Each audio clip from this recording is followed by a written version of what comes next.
or the darkening of pigmentation. Frequently, these are mistakenly believed, or you may have even been wrongly advised that these are hereditary, or your clothes or your seatbelts rubbing up against your neck. That's wrong, by the way. Neither of these are regular sign of aging.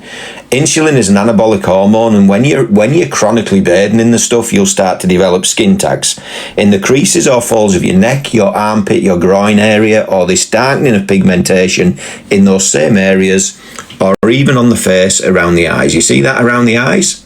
Or even skin tags on the eyelids. We've seen them. That's not a regular sign of aging. Adult acne, women if you struggle with facial hair, and even inflammatory skin diseases such as psoriasis, guess what? They all begin right here in what is now known as insulin resistance. Now let me bring you back and see where we are.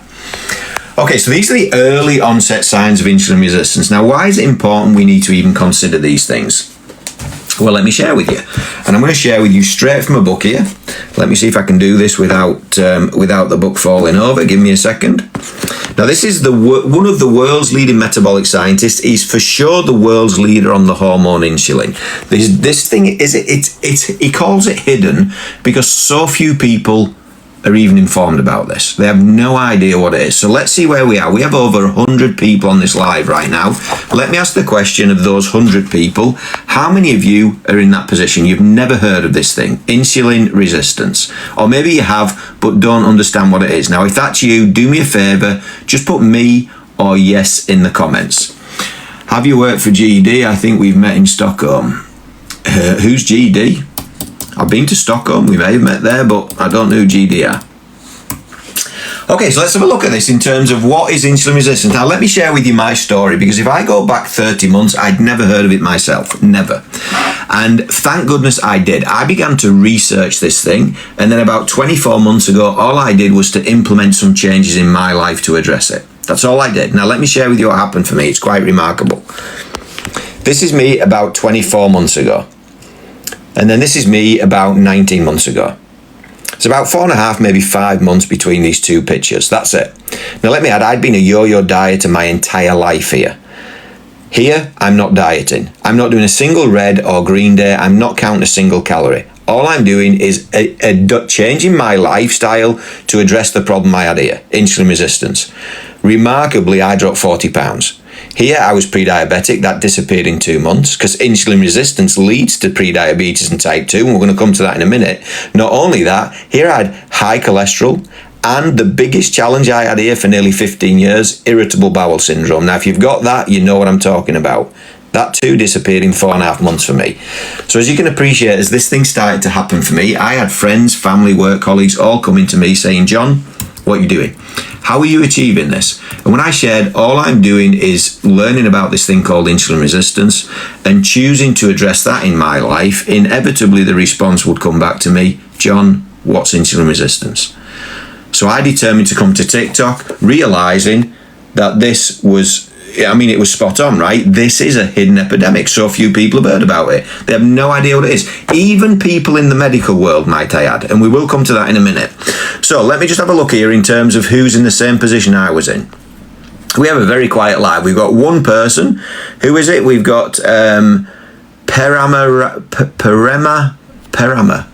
Rippy. I can't pronounce that. I do apologise. I can't pronounce it. I do apologise. Okay, so let's have a look at this. What is insulin resistance? What drives it? And why do we need to address it? And then we'll look at some solutions, right? So the driver for this is understanding what happens when we eat food. Because when we eat, the body does not respond to calories. It responds hormonally to glucose. And when you and I eat, the body takes the food, it converts it into glucose, it then pushes that glucose into our bloodstream. This is known as blood sugar. Now, once the glucose hits the bloodstream, what happens is that is then delivered into every single cell that makes up every organ in our body. And it's delivered there as both energy and nutrients. And the Uber Eats delivery person that delivers this glucose as energy is the hormone insulin.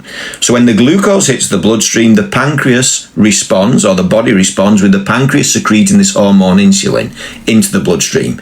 It is insulin that takes this glucose and delivers it as energy and nutrients to every single cell that makes up every organ on our body. If there's any surplus, it also takes that and stores it on our body for later use. Now here's the thing. Let's have a look at this.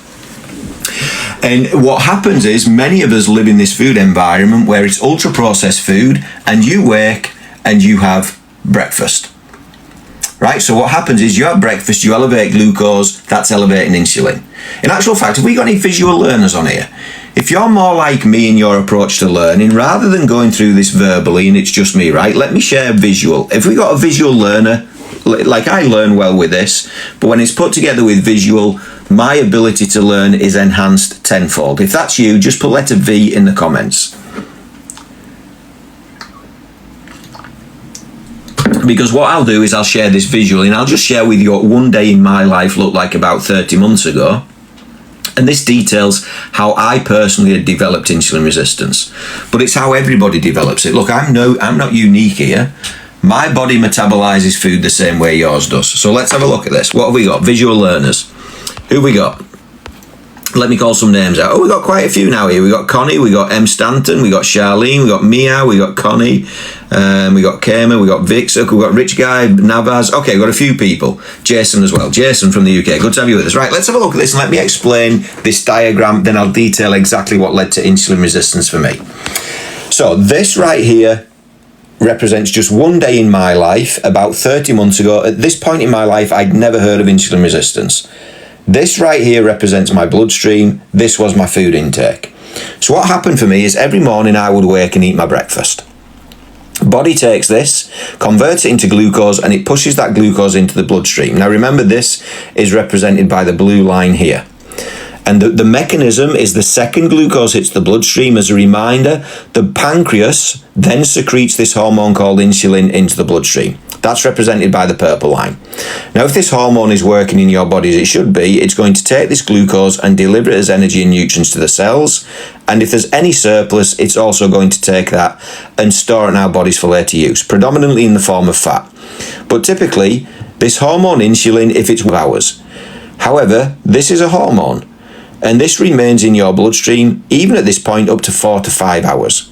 That's if you're healthy, by the way. If you're metabolically unhealthy, it can be comfortably double that. And since this hormone insulin actually inhibits access to energy from fat cells, in other words, in the presence of insulin, your body cannot efficiently burn body fat for fuel. Did you know that? And there's only two fuel sources for your body: glucose and body fat predominantly.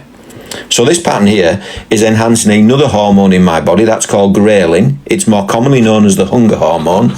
So what was happening for me here in mid-morning, every day of my life, just 2 or 3 hours after having my breakfast, I'm hormonally driven to a snack. Anybody else snacking here mid-morning? I mean, even without thinking about it, right? I'd just open the drawer of my office and I'd have a Mars bar. I'd have a small snack here. This could just be a biscuit. If you're a snacker, just put letter S in the comments. A biscuit, a packet of crisps, maybe even just a piece of fruit. In actual fact, you could not be chewing anything at all here. This right here could just be a drink with milk and sugar in. But here's the issue. Even this causes your glucose to spike again. So look what was happening for me every morning of my life, people. Just as this hormone insulin was beginning to make its way back down, more glucose was hitting my bloodstream. And the body responds with the only response it has.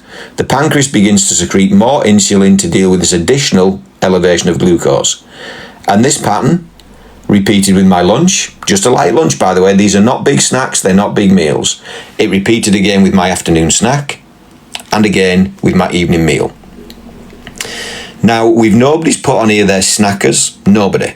We've got over 100 people. If you're currently living this lifestyle and you're in the position to let me know in the comments, just put letter L for lifestyle, because this was me every day.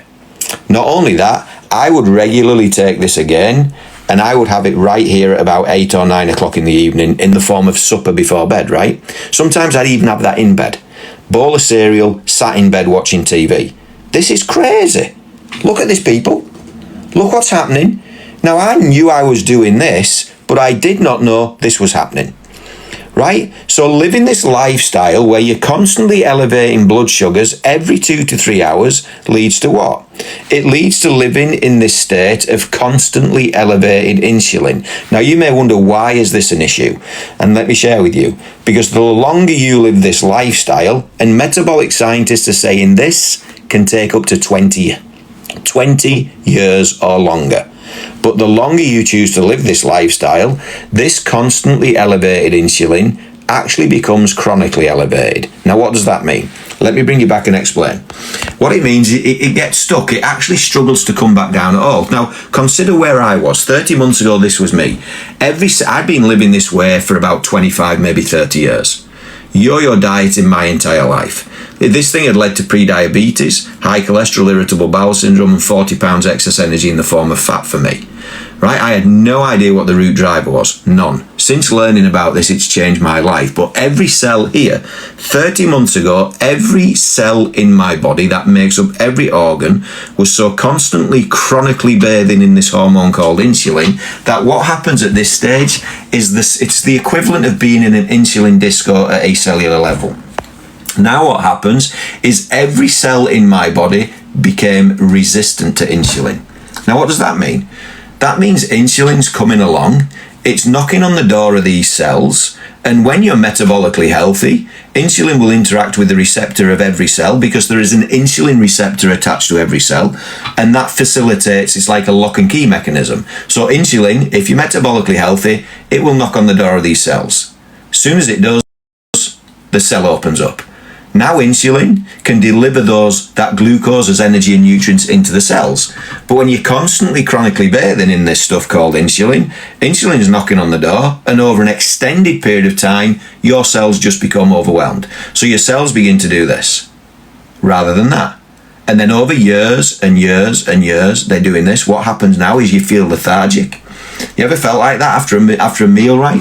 You feel low energy, low mood, perhaps you need to sleep after a meal now. Right? You never did that as a kid. Why? Because you're becoming insulin resistant. Fatigue will set in, chronic fatigue even, fibromyalgia, and ultimately late stage insulin resistance. This thing leads to pre-diabetes, type 2 diabetes, and a host of other issues. So this is insulin resistance. Now let's have a look here in terms of what the world leader on insulin, one of the world leading metabolic scientists says here. As a reminder, this is the guy, Benjamin Bikman. This is the book. Some of them, every single one of them. Remember, this begins up to 20 years before it develops into one or more of these. We've looked at what the early onset signs are, but this right here is the root contributing factor of what? Well, blood pressure. That's low blood pressure or high blood pressure, by the way. And if you've got any of these, just give me the numbers if you've got 1, 2, 3, 4, 5 or 6 of these, just let me know in the comments how many you've got. High blood pressure or low blood pressure, type 2, stroke, heart disease, obesity, migraines, dementia, osteoarthritis, childhood obesity, PCOS, fatty liver, arthritis, Alzheimer's, erectile dysfunction, sarcopenia. And they all begin right here. Now look at this one. Heart disease, people. Consider that.